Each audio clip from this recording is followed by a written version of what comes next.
तो इस एपिसोड की स्टार्टिंग में हमें दिखाया जाता है, मुझे लगता है कि जब लोग इस चीज़ के बारे में जानेंगे तो मुझे लगता है कि इस चीज़ से उसका गुस्सा थोड़ा कम हो जाएगा, क्योंकि मैं इन सारी चीज़ों को हमेशा से छुपाते आया हूँ। वो बंदा कहता है अगर तुम ऐसे किसी इंसान से शादी करना चाहते हो जिसकी पूरी फैमिली नामी भरती है, मुझे नहीं पता कि ऐसा कौन सा ड्रग उसने तुम्हें दिया है जिस वजह से तुम उसके पीछे पागल ही हो गए हो। यदि कहते उसे टॉन्ट मार रहा होता है, वो अपने सिर पर रखता और कहता है ऐसी कई सारी चीज हुई है जिस वजह से उसे मुझ पर गुस्सा आया है, ये सब कुछ मेरी ही गलती थी। मैंने सोचा था कि मैं इसकी आइडेंटिटी को रिवील कर दूंगा जिस वजह से उसे थोड़ा अच्छा लगेगा, लेकिन मैंने नहीं सोचा था कि शाह फैमिली के लोग इतने ज़्यादा शेमलेस होंगे, यहाँ तक कि उन्होंने अपने कैपिटल को शो ऑफ किया, यहाँ तक कि उसने उन्हें किडनैप भी कर लिया। और यहाँ पर हमें उसकी पिछली लाइफ का एक सीन दिखाया जाता है। जैसे ही वो इस चीज़ की अनाउंसमेंट करता है कि ये शेंगोंग एक मरमेड है, उसके पेरेंट्स वहाँ पर आ जाते हैं उसे लेने के लिए। वो बंदा या फिर बंदी वो कहती है, वैसे तो वो बंदी ही है, वो कहती है तुम्हें अपने पेरेंट्स के बारे में सुनना चाहिए।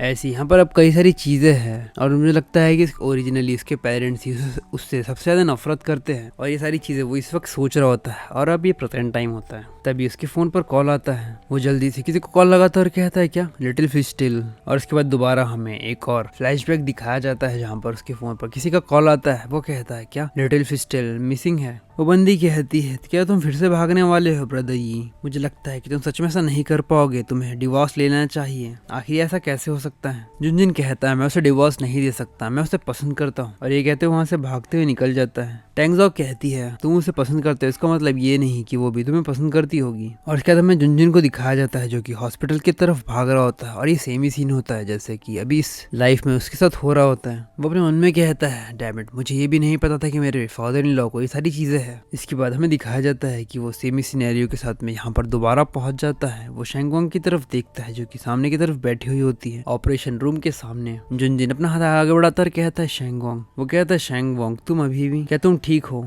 शेंगोंग की आंखें बिल्कुल नम सी होती है। वो कहती डैड। जुनजिन को अपने आप पर काफी ज्यादा गुस्सा आ रहा होता है और वो कहता है मुझे ऐसा नहीं करना चाहिए था, उसे इस वक्त सबसे ज़्यादा ज़रूरत मेरी थी और मैं उस फालतू की रोमांस वगैरह में फंसा हुआ था। और इसके बाद हमें प्रेजेंट टाइम दिखाया जाता है जहाँ पर जुनजिन ने अपने फ़ोन को काफ़ी कसकर पकड़ रखा होता है और अपने उनमें कहता है मुझे लगता है कि इस बार मैं सब कुछ वही दो गलती दोबारा नहीं करने वाला, इस बार मैं दोबारा से बिल्कुल भी फोर्स नहीं करने वाला मुझसे शादी करने के लिए। मुझे लगता है कि हमारी डेस्टिनी चेंज हो सकती है, मुझे लगता है कि फादर इन लॉ की फेट भी चेंज की जा सकती है। और ये कहते हुए वहाँ से आगे बढ़ जाता है। इसके बाद हमें शेंगोंग को दिखाया जाता है जो कि हॉस्पिटल में होती है, वहाँ पर उसकी मॉम भी होती है, मतलब जिसने उन्हें अडॉप्ट किया था, मतलब शेंगोंग को अडॉप्ट किया था।